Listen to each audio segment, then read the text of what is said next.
नमस्ते बच्चों, कक्षा 10वीं में भूगोल में पाठ 8 अर्थव्यवस्था एवं व्यवसाय के अंतर्गत आज हमने जो वृत्तों का अध्ययन किया था उसका भौगोलिक स्पष्टीकरण भारत और ब्राज़ील की आर्थिक क्रियाओं के अध्ययन करते हुए करेंगे।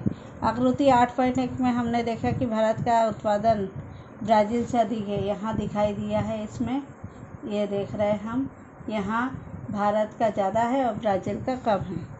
ब्राज़ील विश्व में खनन, कृषि एवं वस्तुओं के निर्माण में अग्रसर है। साथ ही इस देश में सेवा क्षेत्र भी बड़े पैमाने पर बढ़ गया है।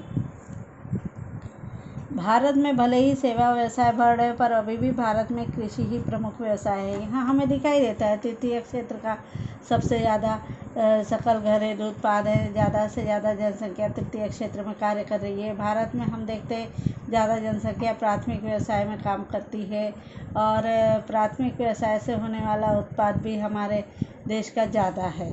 तो इससे हमें लगता है कि भारत में अभी भी कृषि ही प्रमुख व्यवसाय है।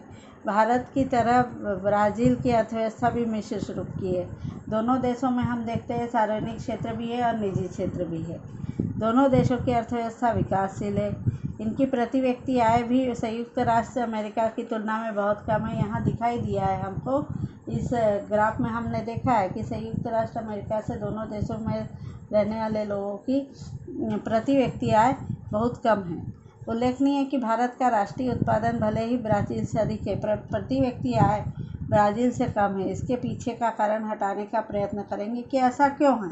अगर सकल घरेलू उत्पाद ज़्यादा है फिर भी आय कम क्यों है। अब इसको समझने के लिए तालिका का उपयोग करेंगे। अब ये बहुरेखा लेख है, इसको हमको तैयार करना है, जो कि हम कक्षा में समझ चुके हैं। वर्ष 1960 से 2016 प्रति व्यक्ति आय US डॉलर में दी है। देश का नाम है ब्राज़ील, भारत और संयुक्त राज्य अमेरिका। अब यहाँ साल दिए गए हैं कि कौन कौन से सन में। तो 1960 में हम देख रहे हैं कि ब्राज़ील में 240 प्रति व्यक्ति आय जो थी US डॉलर में थी और भारत में थी 90 US डॉलर में, और संयुक्त राज्य अमेरिका में उस समय थी 3250। तो इनसे तुलना करते हैं तो भी भारत में सबसे कम है। 1980 में देखते हैं कि ब्राज़ील में 2010 हो गई है US डॉलर में प्रति व्यक्ति आय और भारत में ही है 280। और उसी समय हम देखते हैं कि संयुक्त राज्य अमेरिका में है 14,230 US डॉलर। तो यहाँ पर भी भारत की कम ही दिखाई दे रही है, जबकि सकल उत्पाद हमारा बढ़ रहा है। फिर इसके बाद देखते हैं साल 2000 में, तो ब्राज़ील में है 3060 US डॉलर प्रति व्यक्ति आय है और भारत में है 450 प्रति व्यक्ति आय। उसी समय संयुक्त राज्य अमेरिका में है 37,470 प्रति व्यक्ति US डॉलर में आय हो रही है प्रति व्यक्ति को। तो इस प्रकार यहाँ पर भी भारत का कम ही दिखाई दे रहा है हमको।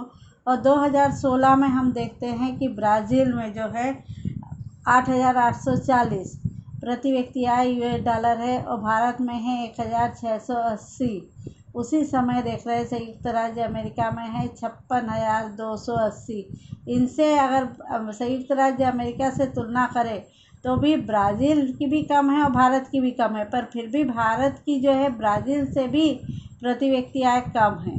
तो परंतु दोनों भी विकासशील देश है और भारत का सकल राष्ट्रीय उत्पाद भी अधिक है, फिर भी भारत में प्रति व्यक्ति आय कम है। तो संयुक्त राष्ट्र अमेरिका एक विकसित देश है। इस देश की जनसंख्या कम है और साक्षर भी है। इस देश के पास अनेक पेटेंट है जो कि किसी भी देश द्वारा जो कुछ आविष्कार किया जाता है उसे सार्वजनिक करने के लिए और उसका उपयोग करने के लिए अंतर्राष्ट्रीय स्तर पर अंतर्राष्ट्रीय संगठन जो है विश्व व्यापार संगठन जो है, उसमें वर्ल्ड ट्रेड ऑर्गेनाइजेशन, वहाँ पर उसका पेटेंट कराया जाता है। और हम आगे देखेंगे ब्रिक्स में भी इसके बारे में दिया है कि इसमें पेटेंट कराया जाता है। अगर कोई भी देश उस वस्तु तंत्र ज्ञान का उपयोग करता है, टेक्निक का उपयोग करता है या उस वस्तु का बारे में जो कुछ बनाने की प्रोसीजर उपयोग में लाता है, अगर वह जिस देश से बनाई गई है उससे अगर उसकी परमिशन नहीं लेता है तो उसके विरुद्ध कार्रवाई की जाती है। तो इस प्रकार से पेटेंट अमेरिका के पास अनेक है आधुनिक प्रौद्योगिकी है, यांत्रिक शक्ति भी सबसे ज़्यादा है। इसीलिए प्रति व्यक्ति आय के मामले में ब्राज़ील एवं भारत से वह आगे है। भारत और ब्राज़ील विकासशील देश है, दोनों भी। अत्याधुनिक प्रौद्योगिकी, शिक्षा, उद्योगों के मामले में ये देश प्रगति पथ पर है वर्तमान समय में भी।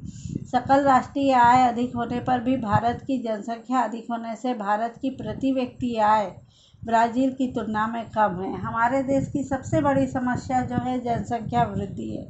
जनसंख्या अधिक होने के कारण हमारे देश में वस्तुओं का उत्पादन हो या सुविधाओं का उत्पादन हो या सेवाओं का उत्पादन हो, अगर दुगना और तिगना किया जाता है तो जनसंख्या उससे ज़्यादा बढ़ जाती है। इसलिए सभी वस्तुओं का वितरण असमान हो जाता है। इस कारण ही हम देखते हैं सकल राष्ट्रीय आय भारत में कम होने के लिए सबसे महत्वपूर्ण कारण कहलाता है जनसंख्या। और इसमें एक दिया है, विचार कीजिए कि किस प्रकार की अर्थव्यवस्था को तेज़ी से विकसित कर सकती है। इसके बारे में आप लोग थोड़ा सा कुछ सोचिए। अगले वीडियो में इसके बारे में हम बात करेंगे। धन्यवाद।